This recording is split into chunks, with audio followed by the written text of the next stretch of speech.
How's it going? Dave from Comic Book Investments. Today, what I'm talking about is, are comic books and other collectibles in a bubble? And if so, is that bubble about to burst? Well, I'll give you the short answer. No. All right, that's it for this video. Goodbye. No, no. So, a lot of people think, is this a bubble and all that kind of stuff? Well, think of it this way. If you pop a bubble, what happens to the bubble? It disappears. Comics aren't disappearing. They're not going to zero. I've said this many a times. Definitely not in our lifetime. I cannot speak for 300 years from now, but in our lifetime, in the next 70, 80 years or so, they are. Can you imagine an Action One going from $1 million today to literally you burn it for warmth? No. I mean, yeah, sure, if there's some apocalypse or something like that and the whole society collapses and all, sure, why not? But if society keeps going, there'll always be value in comic books. So, no, it is not a bubble. It's not going to burst. Now, is there going to be a correction? Some people ask. Sure, there could be a correction, 20, 30% correction. Yeah. I mean, it's not going to crash, but there's possibility could be a correction, right? But I don't have a crystal ball. I couldn't tell you. If you asked me 2, 3 years ago if this huge boom was going to happen, I would have had no idea it was going to happen. If I did, I would have kept back some of the books I had. I had a whole 181, 98, triple signature, Stan Lee, John Romita, and Len Wein. It was one of a kind, and I sold it for $30,000, right? And that was like the top back then. Now, what is that book worth? Close to 100? Yeah. So if I would have known, I would have definitely kept some stuff back. But there's no way to know, right? Same way with when I was bought this house. I remember reading all this stuff and all these experts saying, "Oh, the market's gonna crash. Better wait to hold," and all this kind of stuff. But as time went on, I realized it wasn't happening, and I just bought in, and it's never went down since. So I'm sure you've heard millions of times, this market's going to crash, this market's going to crash, or whatever, and they're all wrong. You can't predict what's going to actually happen. So, but let me go into detail why the comic market and other collectibles are booming in general. And these are just some of the reasons. There's many, many factors, but I'll just go through a list of a bunch of reasons why the comic market is booming. Number one, inflation. So there's massive inflation going on. The feds are lying to you when they say 2%. Don't listen to them. Things are getting more and more expensive. You can see it with just about everything. Lumber is up almost 400%. Corn is up nearly 40%. All these little things that you might not notice, but maybe when you go to the grocery store, it's like, hey, you buy the same thing. It used to cost me like 200. Now it's like 220 or 225, something like that, right? So it's just like little things here and there. And it's also really affecting the hard assets, which are collectibles, housing, even crypto and stuff like that. Those are just going up like crazy. And this is kind of what happens when you print money. You can't expect just to give out trillions of dollars and everything be fine, right? This is what happens. Things go up in price. So kind of look at it like this. Imagine, and it's really weird because you printed money to give to people, but then they're sitting at home doing nothing. So think of it this way. Imagine you have 100 people working at a hamburger shop. And every day, these 100 people go in and they work, they make a hamburger, and they come out and they use their money to buy these hamburgers to feed themselves, right? So what happens when half of those people don't get laid off? Well, if you aren't working, you don't have any money to buy food, you die, right? Very simple. But what happens if the government pays for you to sit at home, not work, not make anything, but still have the means, the money to buy those things? Well, now all of a sudden you have 50 hamburger workers working, 50 sitting at home, but you're only able to make 50 hamburgers or so. But then you have another 50 who have the money to buy these hamburgers along with the people that work there, and they have the money to buy these hamburgers. What happens? Price goes up. That's simple. That's just how it works, supply and demand. And so things go up. And just, everything around us is slowly going up. You might not notice it as much, but definitely in the comic world, you're seeing that. So that's one reason, inflation. Another reason, this kind of goes with inflation, is people are losing faith in the dollar. Let's say all of a sudden this time last year, a loaf of bread cost you $1. Well, now that loaf of bread's maybe $1.20, $1.25, whatever, $1.15, something like that. So your dollar is now actually worth less. It's still a dollar, but it doesn't buy you what it used to. So when that happens, there's a lot of rich people, even people in the middle class and stuff like that. They have a lot of money. They don't want all of a sudden, their bank account still says, $1 million, but that $1 million doesn't go as far as it used to. So now they're taking their money and they're like, okay, the dollar is just being hyperinflated, all that kind of stuff. So we need to park it somewhere else. We'll park in real estate because people need somewhere to live, right? Park it in real estate, park it in, collectibles, other places where they can put their money and it won't just go down, because these are other things that the U.S. might be having inflation, terrible times, but other countries maybe not so much. But these are somewhere where they can park their money and it be fine. So there's also other reasons, like new money is coming into the market. So you got people, it's kind of crazy. Anytime the stimulus checks would be sent out, literally I saw a massive spike in sales. And it was always funny because I was like, wait, aren't these people like starving and they need this money for food and survive? And all of a sudden they're buying comics. And I always make a joke. I'm like, well, I guess you can eat comics. I don't know. But then I have a friend who does the exact same thing as me, but he does it with shoes, like Nike shoes. He sells Nike shoes and things like that. And his best days were always back to school and Christmas. Not so much for me. Like, you don't need comics for back to school. Christmas, it's like a little harder because you're buying for someone else and you don't know exactly what they need in their collection. But those are his biggest days. Every time the stimulus came out, the checks, he said they were better than Christmas and back to school, like twice as good. So it's like all these people buying Nikes. That's what he sells, Nike shoes, or Jordans and Nikes. And it just go like crazy with the stimulus. So you got all that. You got all these people with money. And I know many people who actually made more money on, the unemployment and the coronavirus unemployment and the stimulus than it did working. Because there's no, well, at least in my state, there's no variation of, hey, I got a friend who worked like 1 day a week somewhere, but he'd get paid the full amount.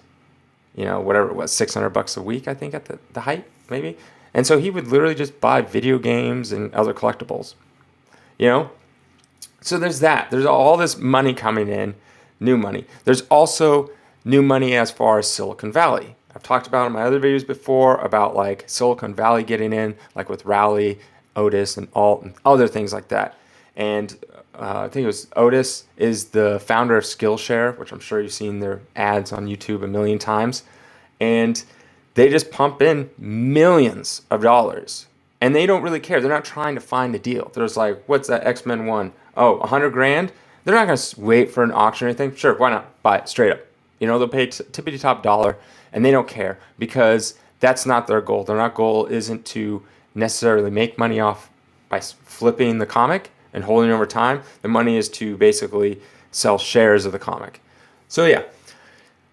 So there's that new money, and that's a lot. Millions of dollars coming in, right? So that's another reason why these keys are just skyrocketing, right? Because that's what they want. Another reason is interest rates are super low. And they're putting interest rates low so they can kind of combat inflation and all this kind of stuff. But with interest rates so low, people can borrow money for next to nothing. Think about it. You can borrow money for like 2-3%. Like, there's people out there that just borrow $1 million, stick it in some stock that'll give them like 10%, no problem, right? And then that's safe, easy peasy, like not hard at all, and they're making money. And so when money is basically almost free to borrow, people just borrow. You basically have an infinite amount of money to borrow, and you put them in different things to make money, right? I mean, imagine if you would have like 6 months ago taken out $1 million and put it into like Hulk 1A1s, Giant Size X-Men ones, other massive books, and where would that be now? You would have a 2% rate that you'd have to pay the bank back, but how much money would you have now? Those books have almost tripled in value. So yeah, that's why interest rates are really, really low. Another is capital gains tax. Capital gains tax is trying to go up, right? They're trying to pass a bill that'll make capital gains go up. And here's the thing. With stocks, real estate, all that kind of stuff, all that information, when you sell it, goes to the government. They know that you sold this house. They know that you sold this stock because, whatever program you use to sell stocks, right? Ameritrade, Robinhood, all that kind of stuff. They have to report that to the government. So then they know, right? And so then you have to pay capital gains tax on that. And I think it's almost doubling, going up. So that's another reason. Now people, like in comic books, right? There's no one saying who has what, who sold what necessarily in comic books. So you could do a private sale and no capital gains tax, right? You could probably even do it all in cash, so it doesn't show up as income. And even if it did show up as income, you could probably find a way to write it off if you're rich and you have a big, a nice accountant that knows what he's doing. So there's other ways to hide it. But with stocks, you can't. You can't just sell someone's stock on the street, right? A comic, you can. You could also, there's lots of things you could do. You could take a big book and then you could divide it into a bunch of smaller books, like trade it for a bunch of smaller books. Then you could piece those smaller books out a lot easier. You can hide collectibles and comics so much easier than you can with stocks and real estate, right? The government knows. So that's another reason why people are taking their money. It's like, well, I could avoid all this new capital gains tax that might pass, and I can just put it in comic books, and then when it comes time to sell and I need that money, I can figure out, a way to get around paying all those taxes. So that's another reason. But yeah, so I don't think, this is definitely not a bubble. Is there a correction? I could see a correction of 20-30%.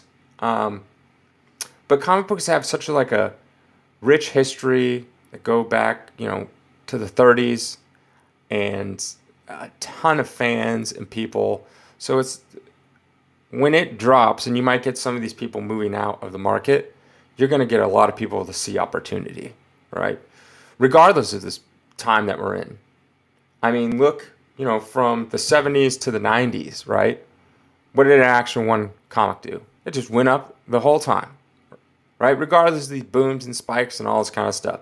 So even if there's like a huge boom, eventually these comics, even if they do dip, they will still be worth more 20, 30, 40 years in the future. So that's why even if there was a correction, it's not going to be that big because a lot of people will see opportunity. Hey, I can get this 20, 30% off. Yeah, because I know this is going to be worth a lot more in 10 years. So they just look at it as like a sale. It's not going to drop all the way down to like 10% of its value and all this stuff.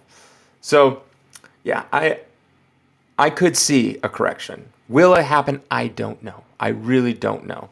As of right now, I'm looking at the market. Most books continue to go up.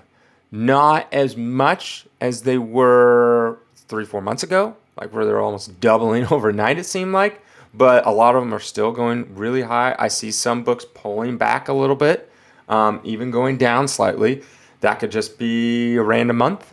Usually maybe people spent all their money on their taxes, so they don't have extra income in May. That's what I kind of see in May, but who knows? But as of right now, I don't really see any signs that tell me that a correction is about to happen. So far, it's just going up. What you're going to see, if you want to see signs, is you'll see a bunch of books selling for a lot less, right? Not the whole market overall, but you'll see like multiple books selling. Like there's always that case where it's a buy it now and someone pays like $4,000 for a book and then it comes in an auction and it's $3,200, right? That happens all the time. And you'll have a discrepancy, right, between. But look at it over time. And now if the curve is still going up like it is, you're fine. But once it starts, the average of the book selling starts to like flatline and go sideways, that's when something can happen. But it can also be a good sign. It could be a sign that things are calming down and stabilizing, which is great because then if they stabilize and stay there, then that's good. But also could mean that maybe price goes down. So you just got to kind of watch it. And it's not going to happen like that. It's not going to be like a stock where all of a sudden one day it's worth $1,000 a share and the next day it's zero, right? It's not going to happen like that. Even if you look at my past video about the Marvel Superheroes 13, and you see the big spike and the drop, that took years to go back down to the pre-spike, hype bubble or correction, whatever you want to call it. There's a big loop, right? It took almost 2 years from the peak back down. It took like 2 years. So it's not going to be an instant gone, right? You might lose a decent chunk in the beginning really quick, but then it'll just slowly take a while. All right, well, hope you like this video on my thoughts on the current market. And feel free to subscribe if you haven't subscribed already. And as always, the link to my website is down below, collectorscomics.com, and where I have all my stuff. Same with my music. All right, thanks.